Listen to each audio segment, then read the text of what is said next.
et bienvenue à toi dans cette nouvelle vidéo. Aujourd'hui, je suis très contente de faire cette vidéo 100% avocat et on va parler un petit peu des procédures afin de devenir étudiant dans une université québécoise. Pourquoi pas plus tard devenir avocat ici.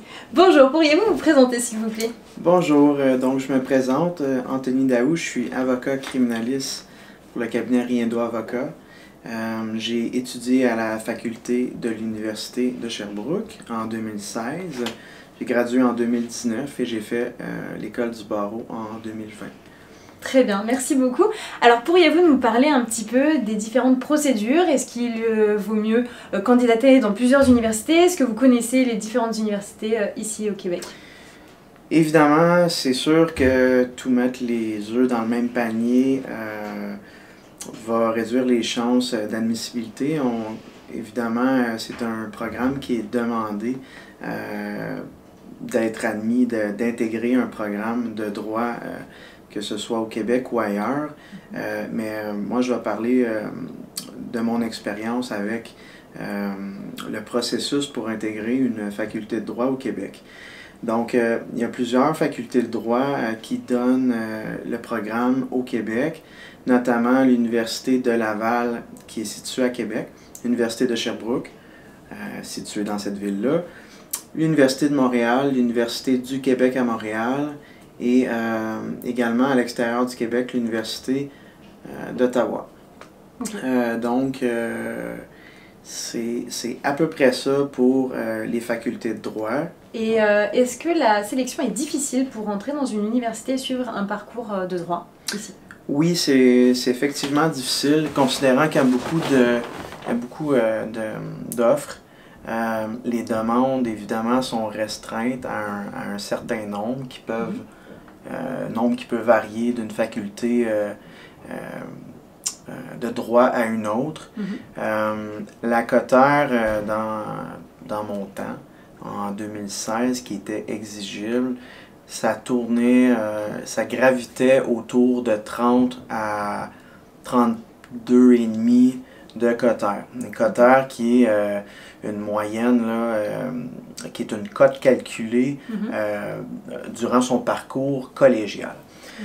Maintenant, en ce qui a trait aux universitaires, la cote exigible peut graviter autour de 3,7 à 4, dépendamment des facultés. C'est vraiment un approximatif, je vous le dis vraiment en toute humilité, là, parce que ça peut évidemment changer d'année en année et de faculté à une autre. Il y a des facultés où c'est plus difficile, je vous dirais, d'entrer. À titre d'exemple, moi j'avais appliqué dans toutes les facultés pour justement favoriser mes chances de succès d'intégrer le droit. C'est la faculté de McGill qui a refusé mon admission. Donc d'expérience, je peux dire et je pense que plusieurs seraient de cet avis que c'est plus difficile d'entrer à McGill, car évidemment, il y a un grand bassin de candidats et des candidats à l'international qui appliquent dans cette école, qui était à l'époque, en 2016, la 21e classée au sens de certaines statistiques dans les facultés universitaires de droit. Donc, eux, à titre d'exemple, l'Université de McGill, il est marqué explicitement sur leur site web que les étudiants universitaires qui appliquent pour intégrer le programme de droit à cette faculté doivent avoir au préalable terminé leur programme de premier cycle. Donc, autrement dit, avoir un baccalauréat déjà avant d'appliquer à la faculté de droit. Donc, c'est une licence pour le baccalauréat ici au Québec. Ça équivaut à notre licence. Nous, le baccalauréat, c'est la fin de votre secondaire à vous. Ok, très bien. Et donc, quelle est la procédure à suivre? Est-ce qu'il y a des lettres de motivation? Il y a un CV à envoyer? Ou est-ce que c'est vraiment que sur des notes qu'on est sélectionné au sein d'une université de droit ici au Québec?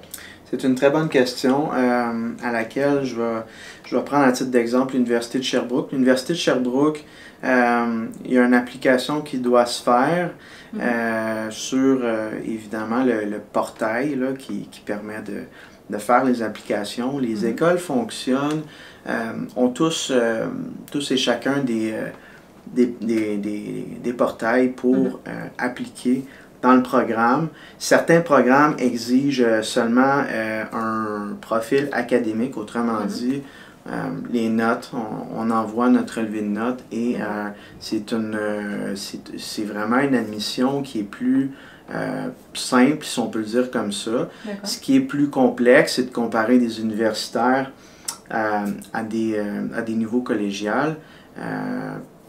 Alors, ce qu'ils font, c'est qu'ils ont une méthode de calcul que je ne comprends pas, bien honnêtement, mais une méthode de calcul qui permet de comparer justement les collégiales aux universitaires. Par la suite, il y a des facultés qui exigent des critères spécifiques, des critères supplémentaires. À titre d'exemple, McGill exige une lettre de motivation, exige aussi des références de professeurs agrégés là, qui font partie de facultés de droit. Donc, évidemment que McGill, avec, comme j'expliquais au préalable, McGill, considérant qu'il y a beaucoup d'offres, ils ont des critères qui sont plus exigeants. Ensuite, l'Université du Québec à Montréal a un processus où il y a un pourcentage de la candidature qui est mesuré sur une base strictement académique et un certain pourcentage, un pourcentage qui est un peu plus faible de souvenance, faudrait vérifier là, sur le site du programme, qui est un pourcentage attribuable à une entrevue qui est faite auprès des directeurs du programme et des responsables de programme. Ok, très bien, super. Et au niveau de la formation en tant que telle, donc vous avez suivi une formation de droit à l'Université de Sherbrooke. Quelles étaient les matières que vous avez étudiées? Évidemment, dépendamment des facultés, les cours offerts sont différents, mais il y a des cours qui reviennent. L'Université de Sherbrooke, c'est une formation qui est majoritairement civiliste. Au Québec, nous avons ce qu'on appelle un code civil qui régit les rapports entre les particuliers et les rapports, notamment les rapports généraux entre les particuliers et les entreprises. Donc, il y a évidemment, le Code civil est composé de plusieurs livres que je ne connais pas par cœur, mais notamment, on a... Il y a 5 livres, je crois qu'on a le même Code civil. Vous avez 5 livres? À l'intérieur, oui. Ben, ça ressemble à ça, nous aussi, effectivement, à sûreté. Il y a des personnes, il y a des personnes morales. Que ce sont des entreprises incorporées, sans entrer dans les détails. Là.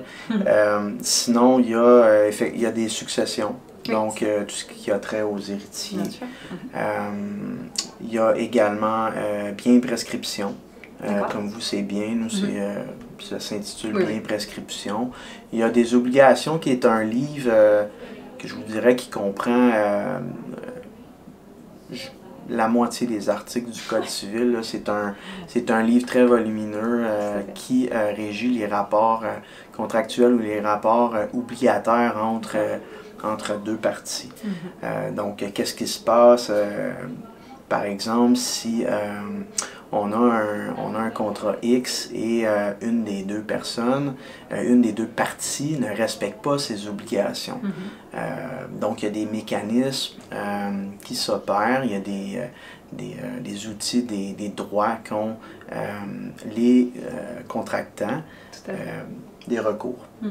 Donc, c'est à peu près ça. Et donc, cette formation-là, Sherbrooke, est très civiliste, mais il y a aussi du droit pénal. Il y a du droit constitutionnel bon, le droit pénal, c'est plus ce qu'on appelle de la common law. Donc,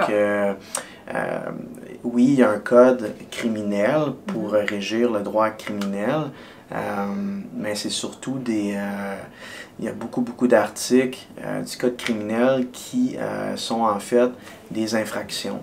Et on voit les peines, les amendes, les sanctions du moins, qui sont prévues en cas de culpabilité à ces infractions-là. il y a d'autres sections évidemment, sauf que la common law, c'est en fait qu'il y a beaucoup d'interprétations à faire au niveau des infractions et ces interprétations, c'est les tribunaux qui les font. Donc, les tribunaux créent leurs propres droits en ce sens. Et en fait, ils ne vont pas inventer ou réinventer la roue des articles, mais évidemment, on ne peut pas tout prévoir, le législateur ne peut pas tout prévoir.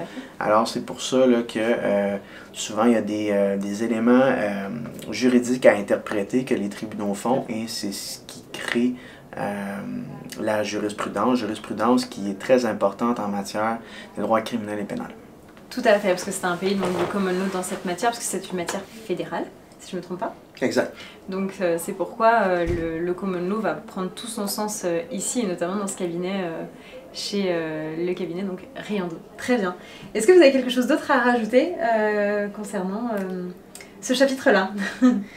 Je vous dirais que si vous hésitez à appliquer en droit, c'est vraiment un merveilleux domaine. C'est un domaine de pratique qui est très exigeant, mais c'est fait pour les passionnés, je dirais, pour favoriser vos chances de succès et surtout pour vous assurer que vous choisissez la bonne voie parce que c'est un parcours, là, outre la faculté de droit, on doit aller au barreau. Un barreau qui est un programme qui antérieurement était de 4 à 8 mois. Maintenant, je crois qu'avec la réforme que c'est 6 mois. C'est un programme très exigeant, au terme duquel là, on a finalement notre titre. Et après avoir eu le titre, on doit faire un stage professionnel pour un stage professionnel de 6 mois, au terme duquel on devient finalement avocat. Donc, on est assermenté et c'est la bâtonnière qui assermente l'assermenté. Donc, je vous dirais, moi, ce que j'avais fait personnellement, c'est d'aller à la cour pour assister à des causes. C'est pas nécessairement des procès, ça peut être aussi ce qu'on appelle la salle à volume, où on a des comparutions, des proforma. Je ne rentrerai pas dans les détails, là, mais... auquel on peut assister un peu comme en France, il y a certaines audiences qui sont ouvertes au public et c'est très intéressant d'aller voir pour voir comment se déroule un procès, quels sont les rôles de chaque partie, de chaque personnage, on peut appeler ça comme ça, et ça peut permettre de créer des ambitions et puis de mieux comprendre le système aussi. Juste à titre de précision, ça c'est si on veut devenir avocat de la défense ou avocat de la poursuite dans mon cas, mais il y a vraiment plusieurs styles de pratique en droit qui ne sont pas d'aller devant les tribunaux, qui est totalement différent. Donc, c'est ce qui est beau du domaine, c'est qu'il y a plusieurs types de personnalités qui peuvent fitter avec le droit, parce que le droit se retrouve partout, il y a plusieurs domaines. Tout à fait. Merci infiniment pour votre temps et puis pour cette interview, j'espère que ça vous a plu. N'hésitez pas à rejoindre le cabinet Riendo en lien dans la description de cette vidéo. Et puis je vous dis à bientôt. Au revoir. Au revoir.